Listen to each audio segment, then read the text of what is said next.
Hello and welcome everyone. कैसे हो दोस्तों? आई होप सब बढ़िया होंगे। साथियों, जैसा कि आप सब जानते हैं, हम लोग डिस्कस कर रहे हैं आपका जो सब्जेक्ट है प्रोटेक्टेड कल्टीवेशन, ठीक है, एंड सेकेंडरी एग्रीकल्चर, जो भी है आपका सब्जेक्ट। और उसमें आज आपका जो है तीसरा टॉपिक है। हम ग्रीन हाउस पे बात कर रहे थे, ठीक है, कि ग्रीन हाउस की क्या कार्यप्रणाली है, उसका क्या होता है और उसका जो इन्वायरमेंट होता है वो पौधों पर क्या प्रभाव डालता है, उन सब चीज़ों पे हमने बारी बारी से चर्चा की थी। तो उसी ग्रीन हाउस सेशन का अगला टॉपिक है आज, जिसमें हम design criteria of the green house for the cooling and heating purpose. हम आज की इस क्लास में डिस्कस करेंगे कि जो कूलिंग और हीटिंग का जो क्राइटेरिया होता है, क्या होता है, कैसे काम करता है ग्रीन हाउस में, आज हम उसी पे चर्चा करेंगे। तो आइए शुरू करते हैं आज की अपनी क्लास को।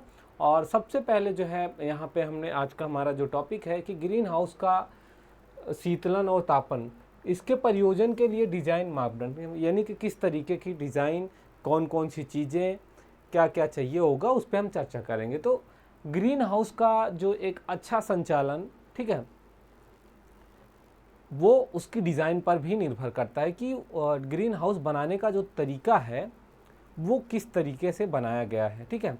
ख़ास तौर पर जो ये चीज़ें होती हैं, उसका कूलिंग सिस्टम या फिर हीटिंग सिस्टम, जिसे शीतलन या तापन कहते हैं, दोनों उद्देश्य को ध्यान में रखते हुए जब ग्रीन हाउस यूनिट की जो है स्थापना की जा रही हो, तो इस चीज़ का भी ध्यान रखना चाहिए। इससे क्या होगा कि जो हमारा पौधा है, ठीक है, या फिर ग्रीन हाउस के अंदर का जो वातावरण है वो ठीक बना रहे, ठीक है, क्योंकि वो भी एक महत्वपूर्ण पॉइंट है कि ग्रीन हाउस के अंदर का जो वातावरण है, जो इन्वायरमेंट होगा, वो किस तरीके से होगा, उसमें ताप कितना, कूलिंग का सिस्टम, आर्द्रता आदि की व्यवस्था जो है को भी ध्यान में रखकर सावधानी पूर्वक करना चाहिए। तो हम बात करेंगे सबसे पहले कूलिंग सिस्टम की, कूलिंग क्राइटेरिया की, कि जो आपका ग्रीन हाउस है, ग्रीन हाउस में जो कूलिंग सिस्टम है कैसे होता है, किस तरीके से किया जाता है उसको, और उसका हमारा ग्रीन हाउस जो है, ग्रीन हाउस यूनिट के अंदर जो भी हमारे पेड़ पौधे हैं उस पर क्या प्रभाव पड़ता है, ठीक है। तो शीतलन की बात करें, कूलिंग क्राइटेरिया की, तो गर्मियों के महीने में कूलिंग की जो है आवश्यकता होती है, क्योंकि जब गर्मी का मौसम होता है तो गर्मी के मौसम में पौधों को जो है या फिर यूनिट के अंदर का जो तापमान होता है उसको नियंत्रित करना होता है, क्योंकि जो गर्मी का समय है उस समय क्या होता है कि जो हीट होता है, गर्मी जो होती है, ठीक है, गर्मी जो होती है, गर्मी वो क्या कहते हैं, इंक्रीज करती है, ठीक है, गर्मी जो होती है वो इंक्रीज होती है, ठीक, बढ़ती है गर्मी। तब ऐसी अवस्था में क्या है कि जो आपका यूनिट है, ग्रीन हाउस है, ग्रीन हाउस के अंदर का जो तापमान है उसको नियंत्रित करना एक बड़ी चुनौती हो जाती है, ठीक है, क्योंकि सूर्य की किरण जो है वो सीधा सूर्य की प्रकाश पड़ती है और अंदर प्रवेश करती है, जिसके कारण ग्रीन हाउस में जो है गर्मी अंदर रह जाती है। और यह तापमान जब अधिक हो जाता है तो ये हमारी ग्रीन हाउस के अंदर जो तापमान या फिर ग्रीन हाउस के अंदर का जो एक तरह से कह लो इन्वायरमेंट होता है वो गर्म हो जाता है, ठीक है। तो गर्म हो जाता है या बढ़ जाता है, जिसके कारण उसका नुकसान हमारे पौधों पे पड़ता है, ठीक है, उसका जो प्रभाव होता है वो पौधों पे पड़ता है। तो इसके लिए क्या करना होगा, हमें उचित शीतलन डिजाइन, यानी कि इस तरीके से डिजाइन करना होगा ताकि जो गर्मी या तापमान जब बढ़ता है, अधिक गर्मी होने पर, तब भी पौधों को तापमान के जो तनाव होते हैं, तापमान का जो प्रभाव पड़ता है, उसको किस तरीके से हम बचा सके। तो उसके लिए जो है शीतलन डिज़ाइन का भी ध्यान रखना पड़ता है, ठीक है, कि कैसे जो है जो यूनिट है, हमारी ग्रीन हाउस की यूनिट है, उसके अंदर का जो तापमान है, गर्म तापमान जब अधिक हो जाता है तो उसको किस तरीके से नियंत्रित किया जा सकता है। तो सबसे पहला बिंदु है वेंटिलेशन, ठीक है, वेंटिलेशन के द्वारा। तो वेंटिलेशन भी एक महत्वपूर्ण तरीका है क्योंकि जो गर्मी का स्तर है, चाहे कमरा हो आपका, चाहे ग्रीन हाउस की यूनिट हो, उसके अंदर अगर वेंटिलेशन सिस्टम अच्छा है तो गर्म हवा को बाहर निकाला जा सकता है। ठीक है, क्या करा जा सकता है, गर्म हवा को बाहर निकाल के बाहर की ठंडी हवा जो है अंदर की ओर लाने का काम करता है। ये होता है वेंटिलेशन। अब वेंटिलेशन के भी तरीके होते हैं कि कौन से तरीके से वेंटिलेशन जो है किया जाए या कौन सा तरीका अपनाया जाए। तो प्राकृतिक यानी नेचुरल वेंटिलेशन यह क्या है, तो यह भी ऊर्जा कुशल तरीका है ऊर्जा का, कि बिना ऊर्जा के जो है क्या कहते हैं, हम वेंटिलेशन जो है नेचुरल तरीके का यूज़ करके जो है वेंटिलेशन यानी कि उसका जो इन्वायरमेंट है आपके ग्रीन हाउस का, उसका अंदर का जो गर्मी है, तापमान है, उसको नियंत्रित कर सकते हैं। प्राकृतिक वेंटिलेशन गर्म हवा के ऊपर उठने के प्राकृतिक सिद्धांत पर आधारित है। ठीक है, जैसे कि छत का वेट। ठीक है, तो ग्रीन हाउस की छत पर लगाए जाते हैं ये, और गर्म हवा हल्की होती है इसलिए वह ऊपर उठती है और इन वेट के माध्यम से बाहर निकल जाती है। अब बात करेंगे साइड वॉल वेट।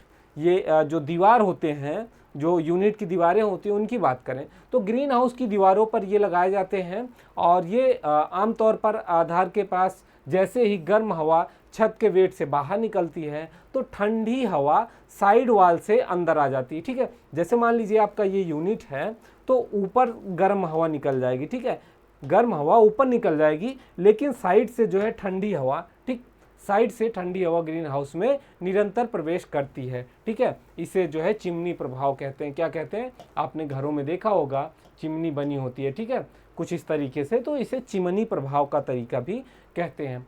अगला बिंदु है ग्रीन हाउस की ऊंचाई। ठीक है, ग्रीन हाउस की ऊंचाई बढ़ाना प्राकृतिक वेंटिलेशन के लिए सहायक होता है। कैसे होता है, जब ग्रीन हाउस की जो ऊंचाई होती है, छत की ऊंचाई, वो अधिक होगी तो गर्म तापमान जो होगा वो ऊपर ही रह जाएगा। ठीक है, नीचे का जो तापमान होगा वो ठंडा होगा, और जो गर्मी होगी, जो ऊपर से गर्मी आएगी, वो नीचे उसको पहुंचने में थोड़ा टाइम लगता है।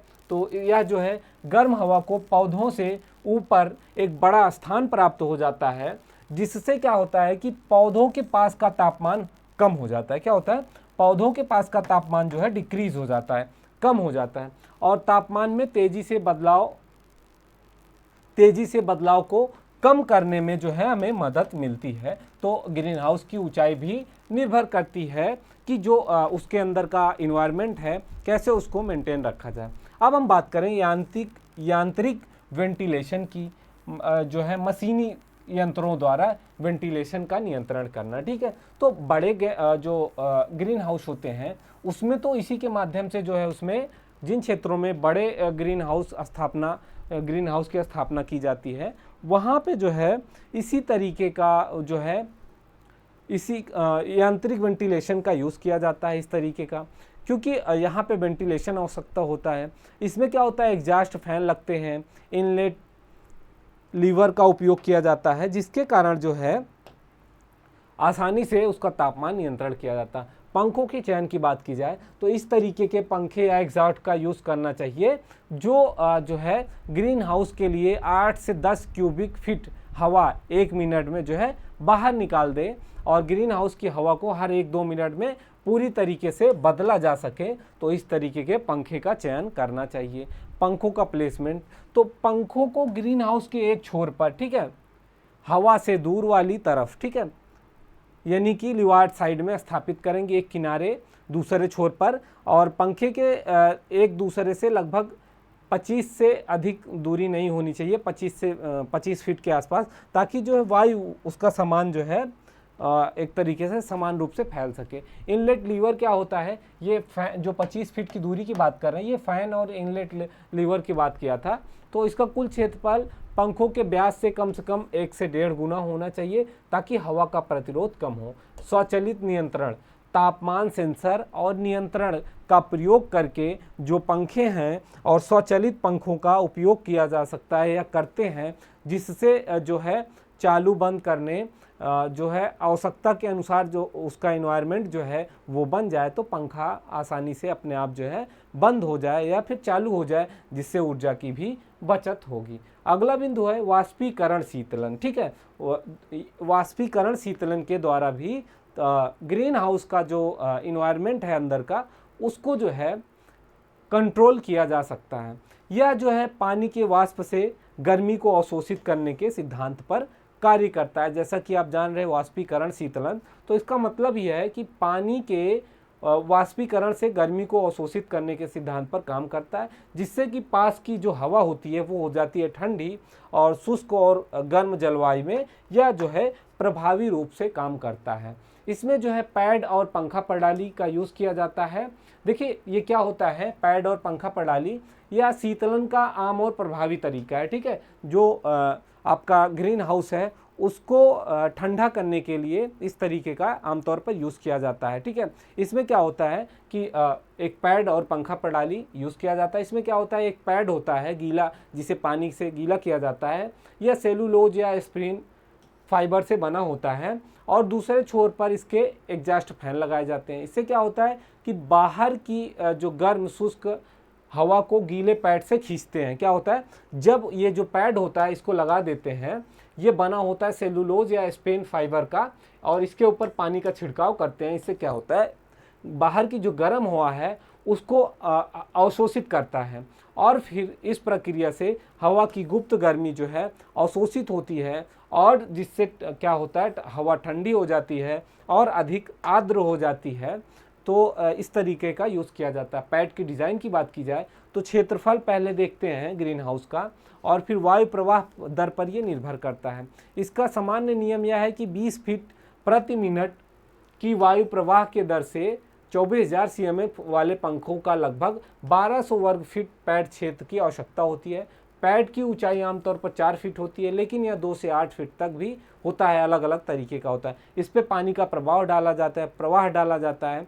पैड पर पानी का जो है समान रूप से जल पंप के द्वारा छिड़काव किया जाता है, ताकि वो गीला रहे और जो है उसको आसानी से क्या कहते हैं, यूज़ में लाया जा सके। पैड में जो है सेलुलोज पैड ये अधिक कुशल होते हैं, या फिर स्प्रेन फाइबर की तुलना में ये लंबे समय तक चलते हैं, इनका प्रयोग किया जाता है। आगे जो है या तो फॉगिंग या मिस्टिंग सिस्टम होता है। ये सिस्टम भी जो है क्या कहते हैं, ग्रीन हाउस का जो इन्वायरमेंट है उसको कंट्रोल करने में जो है मदद करता है। इसमें क्या होता है, फॉगिंग सिस्टम या फिर जो है मिस्टिंग सिस्टम है। इस सिस्टम में क्या है कि ग्रीन हाउस में पानी की बहुत छोटी बूंदें जो है उसमें छोड़ी जाती हैं, जैसे कोहरा या धुंध होता है, एकदम छोटी बूंदें जो हवा के द्वारा तुरंत वाष्पित हो जाएं, आसपास की हवा को ठंडी हो जाती है और आर्द्रता बढ़ जाता है। इसका लाभ यह होता है, पैड और पंखा प्रणाली की तुलना में यह अधिक शीतलन प्रदान करता है, क्योंकि इसमें बहुत छोटे छोटे जो है पानी की बूंदें जो है पड़ती हैं, और ग्रीन हाउस के उन क्षेत्रों के लिए उपयोग है जहाँ पर पैड और पंखा प्रणाली नहीं होती है। नियंत्रण की बात की जाए तो इस पर क्या है, उच्च दबाव पंप वाले जो है नोजल का उपयोग किया जाता है, आर्द्रता सेंसर का उपयोग किया जाता है, जिससे इन सबको आर्द्रता तापमान को नियंत्रित किया जा सके, और उसके बारे में जो है जानकारी मिलती रहे, अपडेट्स मिलता रहे, और जो है हम अपने ग्रीन हाउस का जो इन्वायरमेंट है उसको जो है अच्छी तरीके से बनाए रखें। अगला है छाया प्रणाली। छाया प्रणाली में क्या होता है कि इस विधि में हम छाया डाल देते हैं उसके ऊपर, ठीक है।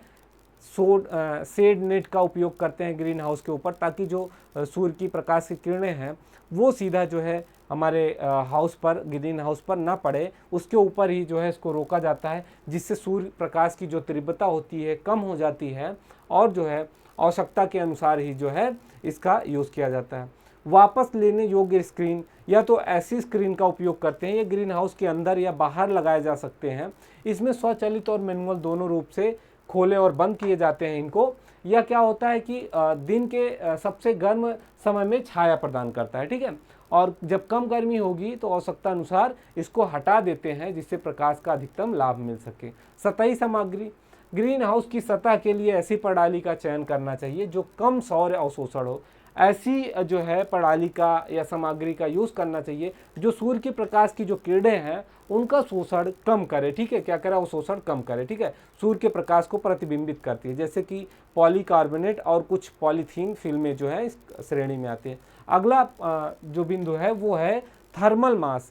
थर्मल मास ये जो है तपन के उपयोग में लिया जाता है के लिए क्या, थर्मल मास जो है दिन के दौरान अधिक गर्मी को अवशोषित करता है और फिर यह जो इस गर्मी को रात में धीरे धीरे जो है अप्रत्यक्ष रूप से छोड़ता है और यह जो है कहीं ना कहीं अप्रत्यक्ष रूप से शीतलन को कम करने में गर्मी को कम करने में यानी कि शीतलन में मदद करता है, जिससे दिन के तापमान में जो है जो चरम वृद्धि होती है, अधिक वृद्धि होती है, उसको रोक के जो है कंक्रीट या फर्श या पत्थर की दीवार या पानी के बैरल जैसे तत्व थर्मल मास के रूप में काम करते हैं। तपन मापदंड यानी हीटिंग क्राइटेरिया की बात करें, अभी हमने कूलिंग सिस्टम की बात की थी, अब हीटिंग सिस्टम की बात करेंगे कि हीटिंग सिस्टम जो है ये जब अधिक ठंड के महीनों में बहुत अधिक ठंड पड़ती है तो ख़ास तौर पर जो है रात में पौधों के लिए तापमान को जो है नियंत्रित करना आवश्यक होता है, तो जो है तपन डिज़ाइन ऊर्जा दक्षता या निरंतर तापमान सुनिश्चित करता है कि उसको जो है कितना जो है तापमान का जो अधिक ठंड के मौसम में कैसे इसको जो है मेंटेन किया जाए। इंसुलेशन, ठीक है, इंसुलेशन क्या है, तो गर्मी के नुकसान को कम करता है और हीटिंग लागत को कम करता है। अगला है ग्लेंजिंग सामग्री, यह डबल लेयर पॉलीथीन फिल्म होती है, ठीक है, यह सबसे किफ़ायती एक तरह से होती है और इंसुलेशन प्रदान करती है। हवा की एक परतें दोनों परतों के बीच में फंसी होती है और जो इंसुलेटिंग बैरियर बनाती है। पॉलीकार्बोनेट शीट की बात करें तो यह जो है मल्टी वाल पॉलीकार्बोनेट होती है, जैसे डबल वाल मतलब कि डबल या ट्रिपल लेयर की जो पॉलीथीन होती है, पन्नी होती है, यह भी इंसुलेशन प्रदान करती है और कांच से हल्का अधिक प्रतिरोध होता है, ठीक है।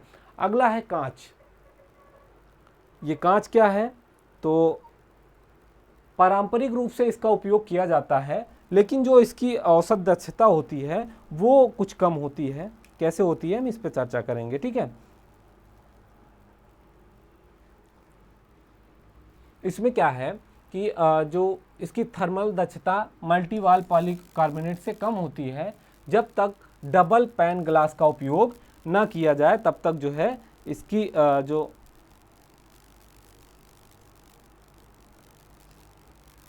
अगला है सीलिंग गैप्स। सभी दरारों और जो जोड़े हैं घर की, जहाँ पे घर नहीं, जहाँ पे यूनिट लगा रहे हैं, यूनिट के अंदर जितनी भी दरारें या जोड़े हैं, खुली स्थान है, उसको अच्छी तरीके से सील कर देना चाहिए ताकि ठंडी हवा जो है अंदर ना घुस पाए और गर्म हवा को बाहर निकलने से रोका जाए। तो यह भी जो है एक अच्छा तरीका है। आगे बात करें सौर विन्यास की, सोलर ओरिएंट की, तो इसमें क्या है, इस तरीके का उपयोग करके ग्रीन हाउस का विन्यास सर्दियों में अधिकतम सूर्य के प्रकाश को प्राप्त करने के लिए महत्वपूर्ण होता है, जैसे दक्षिण मुखी विन्यास। तो ग्रीन हाउस को दक्षिण दिशा के 30 डिग्री के भीतर उन्मुख किया जाना चाहिए और यह सर्दियों के महीने के लिए सूर्य से अधिकतम सौर विकिरण प्राप्त करने में मदद करता है जब सूर्य जो है क्षैतिज में निचला होता है। छाया से बचाव, तो ठंडियों के समय में यह सुनिश्चित करना होगा कि जो हमारा क्या कहते हैं ग्रीन हाउस है उस पर छाया ना पड़े, ठीक है, किसी इमारत या पेड़ की। थर्मल मास, इसमें भी थर्मल मास का प्रयोग किया जाता है, ठीक है। इस जो है थर्मल मास सामग्री दिन के दौरान सूर्य की जो प्रकाश की किरणें हैं उसको अवशोषित करेगा और फिर जो है रात में तापमान जब गिरता है तो ये धीरे धीरे जो है इसके अंदर जो गर्मी इकट्ठा होती है वो धीरे धीरे जो है क्या कहता है निकलती है और उसके अंदर का तापमान मेंटेन रहता है। तपन प्रणाली की बात की जाए तो तपन प्रणाली के द्वारा, इस प्रणाली के द्वारा जो है ईंधन या फिर जो है ग्रीन हाउस के आकार या आवश्यक तापमान के आधार पर जो है कुछ प्रणालियां हैं जिनका यूज़ किया जाता है, जैसे गैस या तेल हीटर का प्रयोग करके जो है ग्रीन हाउस की जो हीटिंग सिस्टम है उसको किया जाता है, उसका हीट बढ़ाया जाता है। यूनिट हीटर है, ये भी कम्पैक्ट होते हैं। इसमें क्या होता है, सीधा गर्म हवा जो है निकलती है, ठीक है, गर्म हवा निकलती है और ये ग्रीन हाउस के ऊपर लटका दिए जाते हैं ताकि उसका जो ग्रीन हाउस में जो अधिक ठंड है उसको मेंटेन किया जा सके। और अगला बिंदु है दहन उत्पाद। इसमें भी जो है कार्बन डाइऑक्साइड या मोनोऑक्साइड को वेंटिलेशन सिस्टम के माध्यम से बाहर निकाला जाए और ये हीटर खुले दहन वाले होते हैं। कुछ हीटर CO2 का उत्पादन करते हैं जिसका उपयोग जो CO2 संवर्धन के लिए किया जाता है। और अगला है गर्म पानी या भाप प्रणालियाँ। इसमें भी बॉयलर के द्वारा पानी को गर्म किया जाता है, भाप के द्वारा जो है उसको एक कोयल या फिर रेडिएट ट्यूब कहा जाता है, जिसके द्वारा जो है नेटवर्क के माध्यम से इसे ग्रीन हाउस में प्रसारित किया जाता है। प्लेसमेंट या जो है पाइप फर्श नीचे, यानी कि समान गर्मी वितरण के लिए होता है, और यह जो है नीचे जो है वो किया जाता है और फसल के ऊपर इसको लटकाया जाता है ताकि वह उसको गर्मी मिलती रहे। लाभ, ये सिस्टम अधिक समान गर्मी प्रदान करते हैं और हवा की आर्द्रता को कम प्रभावित करते हैं। रेडिएंट हीटर की बात की जाए तो इस प्रणाली में क्या है, इसको जो है फर्श के नीचे उगाए जा रहे बिस्तरों में जो फर्श होती है, फर्श जहाँ पे पेड़ पौधे उगाए जाए उसके नीचे पाइप बिछाई जाती है और गर्म पानी इन पाइपों से होके गुजरता है और फिर ये गर्म पानी जो है सीधे पौधों की जड़ क्षेत्र को विकिरित करता है, ठीक है, जिससे जो है इनको समान रूप से गर्मी मिलती है। और जो है अब बात करें जियोथर्मल हीटिंग की, तो जियोथर्मल हीटिंग जो है यह भी पृथ्वी के अंदर यानी कि उसके अंदर जो है ग्रीन हाउस के अंदर ही ज़मीन के अंदर तापमान को मेंटेन करने के लिए या जो भूमिगत यानी कि जहाँ पौधे लगाए जाए उसके नीचे जो है पाइपों के माध्यम से हवा जो है या फिर पानी को छोड़ा जाता है, जिससे जो है earth to air heat exchange होता है और भूमिगत जल के अंदर उसका पानी का उपयोग किया जाता है, जिससे जो है गर्मी बनी रहती है। इसका जो परिचालन लागत कम होता है, लेकिन यह पर्यावरण के अनुकूल भी होता है। इसको लगाने में स्टार्टिंग जो लागत होती है वो अधिक होती है। हीट पंप की बात की जाए तो इस सिस्टम से भी जो है गर्म हवा जो है गर्मी सिस्टम से हवा गर्मी ये जो हीटिंग पंप होता है इससे गर्म हवा निकलती है, ठीक है, और इसको क्या कहते हैं हम अपने ग्रीन हाउस में छोड़ते हैं। तो ठंडी जलवायु में ये उतने प्रभावित नहीं होते हैं, लेकिन मध्यम जलवायु में इसका उपयोग कुशलता से किया जाता है। तापमान निगरानी और नियंत्रण, अब बात करेंगे हम इसके नियंत्रण और निगरानी की, ठीक है। तो सेंसर और नियंत्रण के माध्यम से हम जो हमारा ग्रीन हाउस है उसके अंदर का जो तापमान है उसको हम लगातार मापते रहते हैं, जिससे हमें यह पता चलता है कि कितना जो है हीटिंग या फिर जो क्या कहते हैं कितना तापमान हीटिंग चाहिए या फिर शीतलन प्रणाली, दोनों के बारे में हमें जो है आसानी से जानकारी प्राप्त होती है और उसी के माध्यम से जो है हम अपने ग्रीन हाउस का डिज़ाइन करते हैं। अलार्म सिस्टम भी इसमें यूज़ करना चाहिए ताकि जब तापमान अधिक हो जाए, अधिक गर्म हो जाए या फिर अधिक कम हो जाए तो अलार्म के माध्यम से भी हमें इस चीज़ की जानकारी हो सके और हम उसका जो है उचित समय पर निवारण कर सकें। सामान्य डिज़ाइन विचार, जनरल डिज़ाइन कंस्ट्रक्शन की बात की जाए या कंसिडरेशन की, तो शीतलन और तापमान प्रणाली के अलावा ग्रीन हाउस में समान डिज़ाइन में कुछ महत्वपूर्ण कारक का भी ध्यान रखना चाहिए। जैसे कि हम ग्रीन हाउस जो यूनिट है उसको लगाते समय उस क्षेत्र की जलवायु का भी ध्यान रखना चाहिए, ताकि जो है अनुकूल परिस्थितियाँ के रूप में जो है वहाँ की जो परिस्थितियाँ हैं, जलवायु परिस्थिति है, उसी के हिसाब से जो है हम अपने यूनिट की स्थापना करें और उसमें जो है पौधों को उगाने में आसानी हो और दिशा, हवा आदि का भी ध्यान रखना होगा।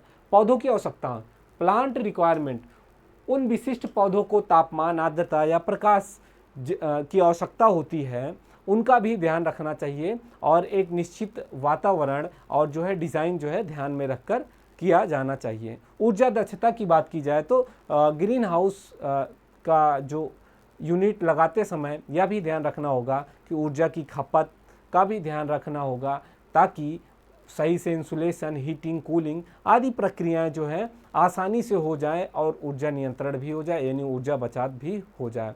लागत की बात की जाए तो इसकी जो प्रारंभिक लागत है वो दीर्घकालिक परिचालन लागत, दोनों में विचार करें, समझें, सोचें उसको, ताकि जो है अधिक लागत ना लगे। कभी कभी उच्च प्रारंभिक निवेश वाली अधिक कुशल प्रणालियाँ लंबी अवधि में ऊर्जा बचत के लिए अधिक लागत प्रभावी होती हैं।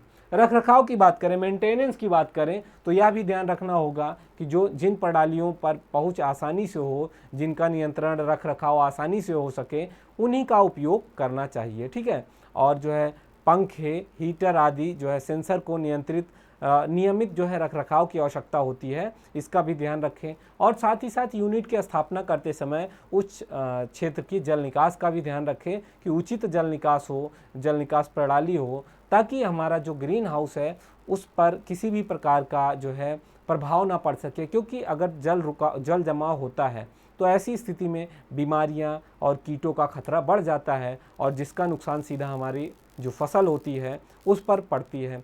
तो दोस्तों आज के इस क्लास में हमने यहाँ पे समझने का प्रयास किया कि जो ग्रीन हाउस है, ग्रीन हाउस में जो उसका अंदर का इन्वायरमेंट होता है, कैसे उसको अधिक गर्मी में ठंडा और अधिक ठंड में गर्म किया जा सके, ताकि जो हमारी यूनिट है उसमें जो फल या फिर सब्जियों की जो खेती की जा रही है उसको सही से नियंत्रित करें और अधिक लागत अधिक जो है उत्पादन प्राप्त करें। तो आज की क्लास को साथियों हम यहीं पे विराम देते हैं। मिलते हैं अगली क्लास में ग्रीन हाउस से रिलेटेड अगला टॉपिक लेकर। तब तक के लिए जय हिंद, जय भारत। आप लोग को कोई भी समस्या है तो आप कमेंट के माध्यम से जो है हमसे पूछ सकते हैं। तो आज की क्लास को यहीं समाप्त करते हैं। जय हिंद।